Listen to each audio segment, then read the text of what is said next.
আমার যেটা মনে হয় যে আমরা যখন থেকে লাদাখ আসলে চিনি, ধরেন 2014, 15, 16 এই সময়টাতে আসলে রাস্তাগুলো বন্ধ ছিল। বাট রাইট নাও এখন আমার একটা এক্সপিরিয়েন্স আমি একটু শেয়ার করি আপনার সাথে। আমি যখন প্রথম 3 নামি, আমাকে একজন বলতেছিল যে ভাই যায়েন না, অনেক কঠিন, আপনার বাইক ফেলে দিতে হবে, আপনার লাইফ রিস্ক হবে। অ্যাকচুয়ালি আমি ওই ভাঙ্গা জায়গাটা খুঁজতে খুঁজতে 3-0 পয়েন্টে পৌঁছে গেছি। আচ্ছা, 3-0 পয়েন্টে পৌঁছানোর পর আমার মনে হলো যে ভাঙ্গা জায়গাটা কই, এত রিস্কি জায়গাটা কোথায়।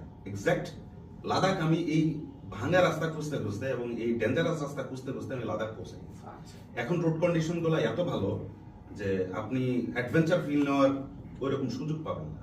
আচ্ছা। রাস্তার কন্ডিশন অসাধারণ। তবে এর মাঝখানেও নিশ্চয়ই আপনার কিছু ডিফিকাল্ট পজিশন তো ছিল, সিচুয়েশন তো ছিল, যেটা আপনি এক্সপেরিয়েন্স করে আসছেন, এটাও আমি শুনবো। তবে তার আগে আমি এখন যাব লাদাখ শহরে। আচ্ছা, আশেপাশের যেগুলো প্লেস গুলো আছে